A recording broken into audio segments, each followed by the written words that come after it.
Jovem Pan na Europa. Direto de Londres, Ulisses Neto.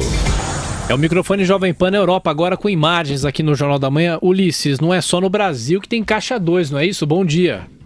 Bom dia, Tiago. Bom dia a todos que acompanham o Jornal da Manhã e vejam quantas semelhanças com os escândalos políticos aí do Brasil. Hoje, agora há pouco, na verdade, foi anunciado que o presidente da França, ex-presidente da França, melhor dizendo, Nicolas Sarkozy, vai ser julgado por Caixa 2 na sua campanha, a corrida presidencial, na sua campanha a presidente em 2012. Ele acabou perdendo aquela eleição para o atual presidente da França, François Hollande.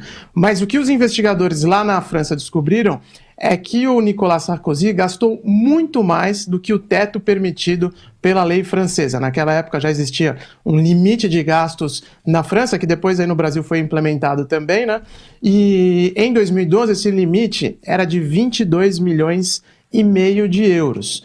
Então façam até uma comparação com o Brasil, 22 milhões e meio de euros vai dar mais ou menos a 70 milhões de reais. Se a gente comparar com a última eleição presidencial no Brasil, a candidata vencedora Dilma Rousseff, no oficial, né, não vamos nem entrar no Caixa 2, gastou quase 400 milhões. Então vejam que uma campanha presidencial no Brasil custa quase 4 vezes mais do que na França, ou mais de 4 vezes do que se gasta na França. Tem alguma coisa errada nessa conta, né?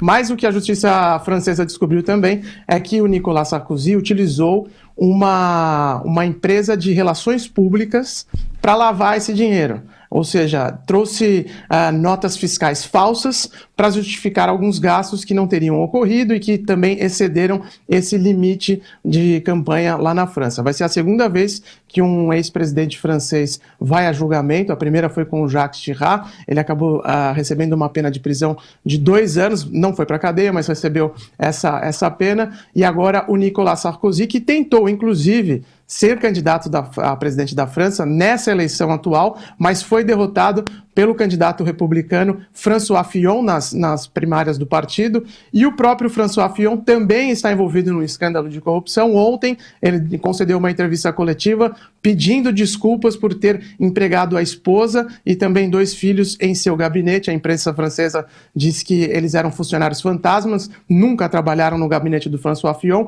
e ontem ele concedeu uma entrevista coletiva muito emotiva pedindo desculpas ao povo francês, disse que confiou nos seus parentes, mas que nos tempos atuais isso levanta suspeitas, mas diz que nenhuma irregularidade foi cometida e que ele vai continuar na disputa. Para fechar essa história toda na França, a outra candidata a presidente do país, que também tem muitas chances de ganhar, que é a Marine Le Pen, ou pelo menos aparece em primeiro lugar no primeiro turno das eleições francesas, nessas pesquisas feitas até aqui, ela também está enrolada com a justiça. O Parlamento Europeu está cobrando 300 mil euros da Marine Le Pen, que ela teria usado como verbas parlamentares de maneira indevida para pagar funcionários do partido dela à Frente Nacional. A Marine Le Pen disse também que não cometeu nada de errado e que não vai devolver esse dinheiro. Situação muito caótica lá na França, viu, Thiago? Ulisses, é interessante que, claro, você já até exemplificou os valores comparados ao Brasil. Nós somos, nesse sentido, quase que uma honra, que honra, hein, com muitas aspas, medalha de ouro em corrupção. Não, nada se compara ao Brasil, né? Isso que é bacana. E então, tanto no caso aí das verbas, como também do empreguismo, né? Nós citamos outro dia aqui o prefeito de Mariporã, na região metropolitana de São Paulo, que pensa primeiro na família, um homem que gosta da sua família. Daí ele colocou a mulher, os filhos, genro, sogra, bem que se ele pudesse, ele colocava todos, até os que já faleceram e tal.